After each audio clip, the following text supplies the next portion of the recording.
Man, that's a real shame when folks be throwing away a perfectly good podcaster like that. Would you like to learn from those that are taking their lives, their businesses, and their passions to the next level? Best-selling author of Speakeasy and master connector Lou Diamond is here to connect you to some of the most inspiring and amazing people on this planet. Get ready to thrive loud with Lou Diamond.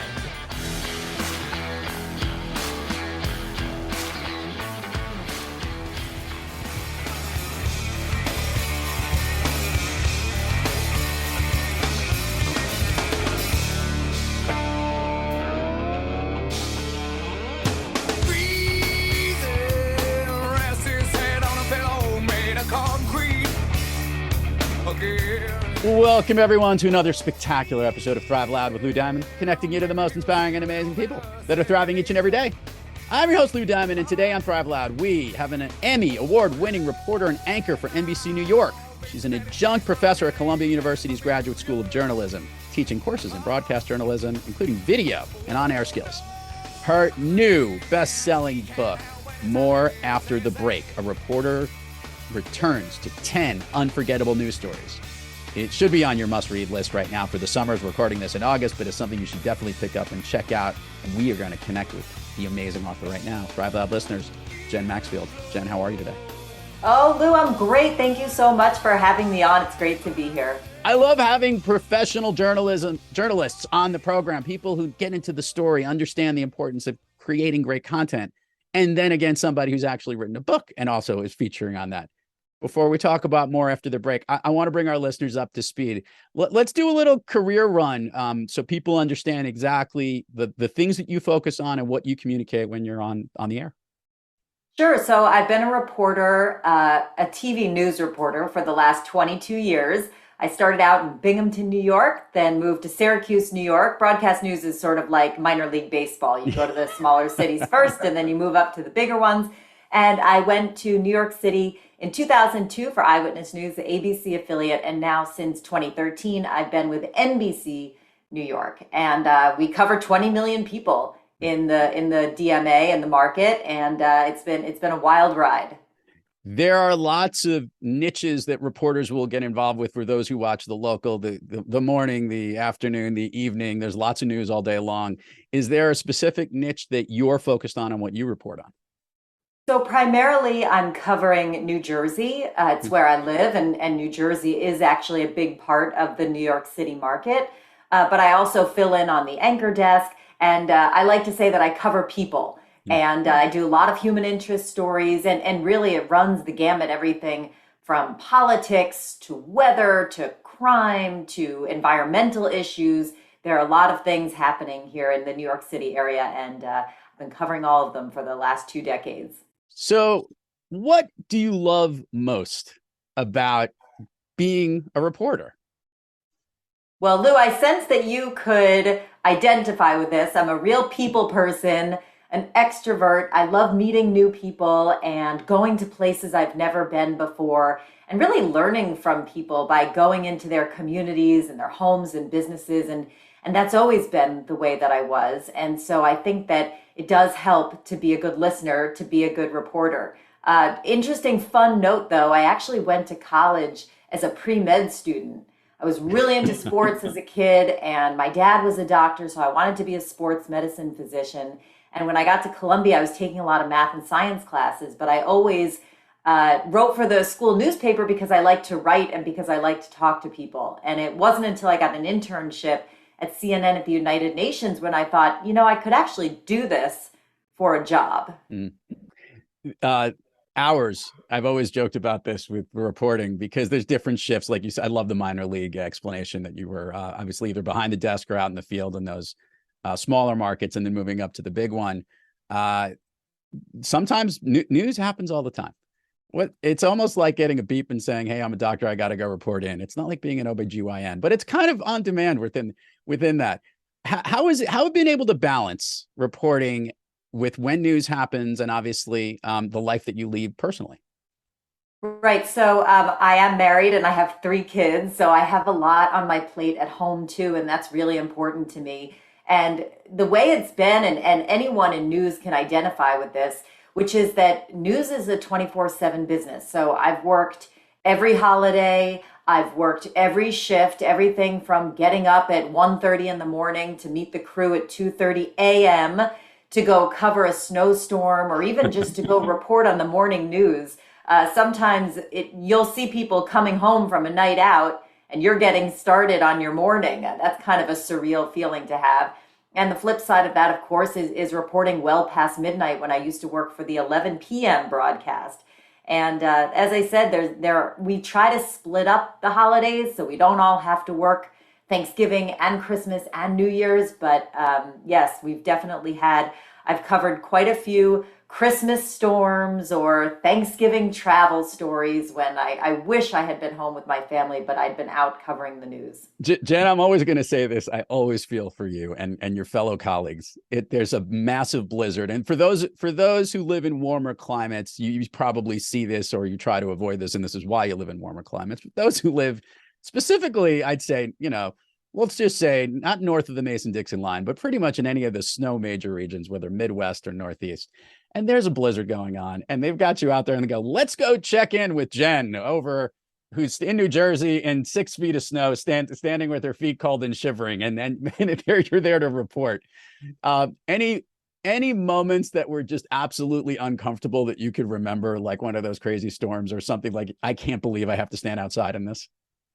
That is our Super Bowl, Lou. Everybody's watching when these blizzards happen. Everybody's watching. Everybody's home sipping their hot cocoa and watching us on the news. I mean, there are times when it's so cold, you feel like you can't move your jaw and enunciate the words properly. And the photographer and I sometimes are out there doing live shots. Sometimes it goes on for 6-7 hours because we go into that rolling coverage in these really big storms. And I have to say, it is uncomfortable to be out there when the ice is pelting you in the face or whatever it is.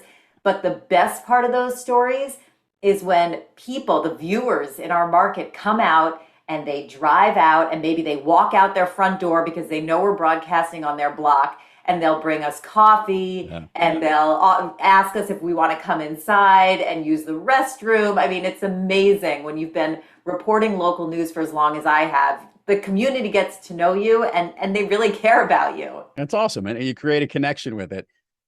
Covering a story, communicating it, and letting the listeners know what happens is summarizing a story in a unique way.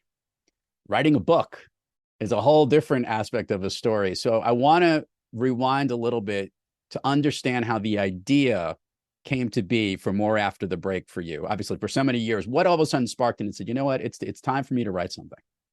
So let me just set the stage by explaining what we do. I pitch stories for our morning meeting, and obviously we have managers and other people back at 30 Rock who have their own stories that they think we need to cover. I'm going to go out with a photographer in the live van. We're going to cover one, sometimes 2 or 3 stories if we get diverted to breaking news in one day. And that story is going to air at 4 or 5 p.m. And 99 times out of 100, we don't return to that story the next day. And the story that airs may be only 90 seconds or at most 2 minutes long.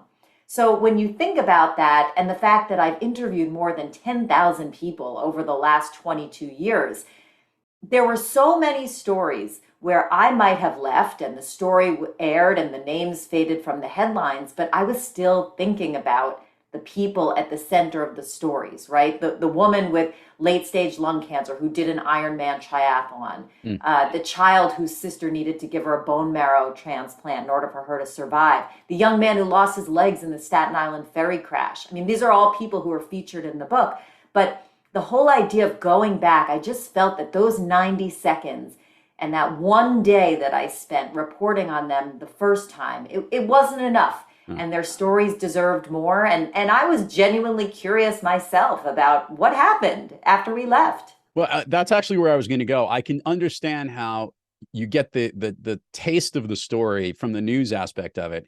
And obviously those closest to it are very, very aware with it. And you're helping to communicate that. But the desire or the yearning to understand and say, hey, where did that one go? I'm sure the hardest part for you was narrowing it down from all of those stories to pick the ones that you wanted to feature. True? That is absolutely correct. And part of the way that I did that was really the people that my mind kept returning to, and I had unresolved questions, and I suspected that if I did, that the viewers or the readers would too. I mean, how many times have you watched a story on the news and it impacted you in some way, it touched you in some way, and then you never hear about the person again? Yeah, And to tell you the truth, that's a common complaint among people who I meet out on stories, and also even my students at Columbia Journalism School, who I credit with really giving me in some ways the inspiration to write this book, when they say you never follow up on stories. All of these stories are sort of done. Listen, there's a great quote. It says, news is the first rough draft of history, right? So we're writing that first rough draft, but in my book, I really tried to refine that and go deeper on these stories, and also give people a sense of how do we get all these interviews on the air that you're watching on TV or clicking on your Twitter feed. How was it for you personally to do the research, to understand it? And in many of these instances, I imagine probably emotionally draining as well. What was it like for you personally to revisit, reposition yourself in a way that you now would have to get a lot more information, and also maybe dive into a different angle that is different than the top headline and that rough draft, if you would, from the way you'd capture the information? It's true. And I went into all of these asks from people with a real degree of humility, because I was not sure if I would be welcomed with open arms. I thought in some cases I owed people apologies. I mean, look, I'm knocking on people's doors and approaching them at breaking news scenes on what might be the worst or the most chaotic or the most tumultuous day of their life. And I did reflect on, do they ever regret talking to me in those situations? Do they wish that they didn't invite me and my photographer into their living room? And so I had to be open to that possibility. And I was really humbled that people did agree to trust me now this second time on their stories. But yeah, there's a big difference between going up to someone at the scene of a breaking news situation and then approaching them again years later and saying, hey, remember me? I'm Jen Maxfield. I interviewed you at the scene of your insert major life event here. And I'm writing a book now. And would you speak with me again and trust me again? Before I ask about the writing process, did you get some door slams? Did you get some no thank you? Yes, absolutely. Not door slams, but that happens more on a day of air news story. And I understand if people don't want to talk to us. I hope that they will, because it makes for a more accurate and full picture story. But yes, there were definitely people who I wanted to speak with for the book who either didn't get back to me or said no, or people I just wasn't able to find. The one person I'm still looking for is a man named Lee Parker. And you may recall back in 2016, there were several bombs placed in New York and New Jersey in trash cans, and they went off at random times and people were hurt, and it was really scary. And one of those bombs was put at the Elizabeth, New Jersey commuter rail station. And two men who were homeless at the time walked by and saw this black backpack, and one of them had a job interview the next day and said, that backpack would be perfect for this job interview I'm going on. And so they opened it up and all these wires came out, and they were the ones who called police, and they saved countless lives by discovering this bomb and alerting the police to it. And this one man, Lee Parker, I've been looking for him for a year, and it's hard. He got a job following this heroic act. And last I heard, he was living in Philadelphia, but he has a fairly common last name with Parker, and I am still looking for him. But that was one of those news stories that I just loved covering, because it was about someone just doing an extraordinary thing. Jen, maybe he's a listener. Lee, if you're listening, we'll follow the show notes at the end, and we'll try and connect you back to Jen to follow up. Yes, please call me, Lee. You got it. The writing of this process, putting this together, the actual production of putting together more after the break. Were you a very disciplined writer in putting these pieces together? Did it kind of piece together in chunks as each story came about? Or was it like, hey, I got a spur of the moment of how I'm going to capture this, or I'm going to focus on it? Share with the listeners, because this is definitely a revisiting and takes a lot more research than just a typical writer sitting down. Curious to know what that writing process was like for you. Sure. So I'll start out by saying that I've spent the last 22 years writing news scripts in a moving van. So that definitely helped as far as being a flexible writer and also writing those scripts in the moving van on a very tight deadline. So that was excellent training for actually being able to put words on the paper every day. But for anyone who's thinking about writing a book, I would also add that my book looks really organized now. It's 10 stories. Each one has a chapter. It's in chronological order, but please know that it did not evolve that way. It actually evolved in a much more organic way. And I would be researching one chapter and writing the next. And I did try to write for an hour or two every day. I got up early in the morning before my kids got up so that I could really focus without any distractions. But I would have to say that when I started writing the book, I did not have all 10 stories selected. I had a much longer list than that. And I had not even really felt that the book was going to work until I was about halfway done with it. So I just hope that that gives some encouragement to people who are thinking about their own project. You don't have to have it all figured out on day one. And in fact, I think if I had outlined it all and I had thought that I had it all figured out on day one, I don't think the end product would have been as good. Yeah. Because the way that the story arcs work and the variety of stories and the different people, I think I needed to see how the book was progressing in order to really give you that full picture view on the behind the scenes of local TV news and just introducing you to these 10 incredible people. Awesome. I ask authors this question a lot, and I'm curious to see where this goes. When you write the book, there's an intent and there's a gift that the reader receives, some valuable message, in this case, incredible content and stories. But what always happens is that a gift emerges for the writer and the author, his or herself. I would love to know, Jen, what was the happy accident or surprising gift to yourself that came out of More After the Break? Well, I wrote this book during COVID. So I here I am, just like all of the rest of us, wiping down the groceries with Lysol wipes, and my kids are being homeschooled. I was still going to work at 30 Rock and covering the news and anchoring the broadcasts and wondering if I was going to get my family sick by leaving the house every day to go report and anchor the news. So when I was working on the book during this time of fear and uncertainty, the gift that the 10 families really gave back to me was the lesson of triumph through adversity and how people who are put through some of life's greatest tests can really emerge triumphant in the end. I mean, let's face it, the people I'm writing about in this book, they're not celebrities. I don't interview celebrities at work. I interview people who are thrust into the spotlight due to circumstances completely beyond their control. And being able to have that benefit of hindsight to sit down with them 5, 10, 15, 20 years after I covered them on the news and see how they have really gotten through some of these tough moments. The lessons that they have taught me, not just about triumphing through adversity, but also just appreciating every day and knowing that even when something bad happens, that there is light on the other end of that. That's been the gift to me. Love it.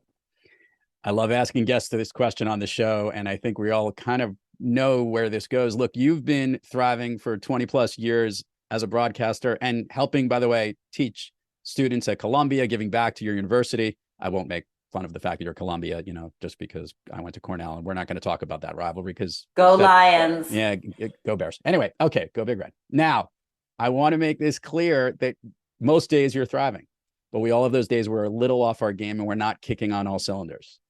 Jen Maxfield, when you have trouble thriving, what practice do you seek, or maybe which individual do you seek out to get yourself back on the thriving track? Well, I'm the oldest of 6 kids, so I have a lot of siblings, and they always lift me up, and my parents and my husband and my kids. I mean, I really do lean on my family for a lot of that. But look, of course you're not thriving every day. And incidentally, I do feel like this is a good moment to say this. Sometimes I think when you see someone and, they're a TV news reporter, they wrote a book, they're a professor, it all sounds great. Let me tell you something. When I was first looking for my first job in TV news back in the year 2000, I had a graduate degree from Columbia. I sent out 65 VHS tapes, which is what we did around then, right? I sent them out to news directors around the country. And I waited for the calls back, and I waited for the emails to come pouring in. And you know how many of those news directors wanted me to work for their stations? Zero. Not a single call back, not a single email. Nobody wanted to hire me. The only way I got myself hired in Binghamton, New York, was by taking a road trip, calling the news director when I got into town and saying, do you have 5 minutes to meet with me? So I think that it's important to also talk about the struggle and the many no's that I've gotten through the years, whether it was a no for a job, a no for an interview, even going through the book. I feel sometimes like I'm back in the year 2000 with the no's that I get when it comes to trying to get the book out there. I'm a first-time author, right? I'm doing this all for the first time. But there's something about that grit and resilience and just being comfortable with being uncomfortable and getting used to people saying no to you. I feel like that's where the growth happens. And so when I am having a rough day and things aren't going well, I do think back to that time in 2000 when I could have done a different job or given up on the dream or said, you know what, all of these people who are these 65 news directors I sent tapes to, they don't think I should go into the business. Maybe I shouldn't. But I had to have that inner strength to say, this is what I want to do, and I'm going to do it. Jen, thank you for clarifying why we ask this question on every program here, because it is not the glorified, shiny, pretty book, social handles, all the stuff looking great on TV with good hair and makeup and whatever it might be. It's the moments when the door is slamming and everybody's saying no, and how people push through it and how they move onward and upward. And that is why you're on Thrive Loud today. So thank you for sharing that. Let's do the admin part of the show, Jen. Share with the listeners all the places people can find you, websites, URLs, social media handles, whatever it is, where they can get more after the break, which, by the way, is a spectacular name for a book. And we will put it in the show notes, but it gets more engagement when they hear it from you. Absolutely. Okay, so you can go to my website, which is sort of a clearinghouse for everything. That's jenmaxfield.com. There are links to buy the book. There are ways to contact me there, and you can just read a little bit more and check out some of the news stories I've been working on lately for NBC New York. And you can also find me on Instagram at Jen Maxfield News. And of course, I'm on Facebook and LinkedIn. Just look up Jen Maxfield and I'll pop right up. We've been having fun from the very beginning, Jen, but are you ready to go down Fun Street with me here? I am a little nervous about this, but okay, sure. Something tells me that's not true. I think you'll be able to handle this just fine, Jen. So we usually ask people what their favorite movie is, but we're going to shift it into long-form TV. What are your top long-form TV programs that you love to watch or rewatch in some instances? I am currently rewatching The Sopranos with my 15-year-old son. That, in my opinion, is the greatest TV series of all time. Feel free to argue with me on that one. I also love Game of Thrones, and my 11-year-old daughter and I are finishing up Stranger Things 4 currently. We were watching that late last night. I've been watching it as well. I'm actually current. I won't no spoiler alerts on Stranger Things. I'm a huge fan of The Sopranos, and I guess it's got to be a lot better to watch Sopranos today versus when we watched it when it first came out, because I mean, the length of time from when that first year episode came and all the delays. If you remembered in the middle there was huge contract delays and everything. And obviously it's such great television and really great, obviously, because you live pretty close to the area where all of this is either filmed or where it's taking place. So that's kind of cool. I imagine that's one of the reasons. Is that one of the reasons you connect a lot with it? That is one of the reasons, and just the acting and the storytelling and the complexity of the shows. I love those shows that span different families, different generations. I love that. Yeah. I'm remembering the second to last season of Sopranos, and I know they split it up at the end there, but there's an infamous scene where Edie Falco is fighting with Tony Soprano, and it's some of the best acting I think I've ever seen. And I remembered saying that at the moment, and she won all the awards for it. So I appreciate it too. All well deserved. Definitely. All right, let's do the speed round here. I'm going to ask you something, Jen. First thing that comes to your mind. These are things that lift you up, motivate you, make you feel good. They basically make you thrive. Ready? Okay. Of late, a song that you're listening to that you love, or one that pumps you up. Oh gosh, a song that I'm listening to. I've been listening to a lot of Pearl Jam. All right, bring it So up. we're going to see the show at MSG on September 11th. So yeah, Nice. Pearl Jam, I would say. Any Pearl Jam song. I like it. My producers just got excited. Favorite food that is not a dessert? Favorite food that is not a dessert. So I'm mostly vegan. So I would say that any sort of veggie pasta, although I do really love burned broccoli. Burnt broccoli. Oh, I like that too. I like it. Like I put it in the air fryer. It comes out really good. That's a good one. That sounds Favorite good. favorite dessert? My favorite dessert, that's easy. That would be any sort of birthday cake variety. Vanilla frosting with the confetti sprinkles, of course. And it can be other people's birthdays too. So you could have it more often during the year. You have to have it more than once a year. Obviously, because otherwise once a year. Totally get it. An activity you wish you did more of? Playing tennis. I also wish I was better at it. But I think sometimes I think playing more might make you better at it. Because does that work well? That's a good. I would like to think that, Lou, but I have been trying to play more this summer, and I'm still not really getting that much better at it. So I'll say play more and get better at tennis. An activity you wish you did less of? Being on my phone. Jen, if I could snap my fingers and you could be anywhere in the world, where are you? Capri, Italy, or Big Sur, California. Ooh, if I go west, I'm going to Big Sur. If I go east, I'm going to Capri. Jen Maxfield, more after the break. Thank you so much for coming on the program. Continued success for you, and I will continue to tune in and think about you when the cold weather comes and that being your Super Bowl. I always like it when the cameraman has to sometimes clean the lens every now and then. Hopefully it warms up and it doesn't ruin a holiday for you. They're standing out there with us the whole time. Lou, thank you so much for your time. This was a great conversation. Hope to see you in person soon. You got it. And to all our listeners out there, thank you for joining us. And until next time, keep moving onward and upward. And remember, be brief, be bright, be gone.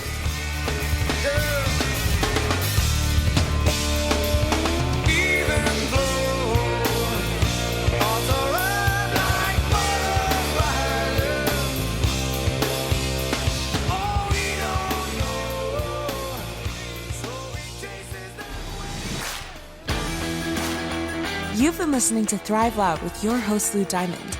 Check us out on the web at thriveloud.com and follow us on Instagram, LinkedIn, Twitter, and Facebook at Thrive Loud. And check us out on the Good Pods app at Thrive Loud, where you can follow, listen, and connect directly to Lou and all of the Thrive Loud episodes. Thanks for listening.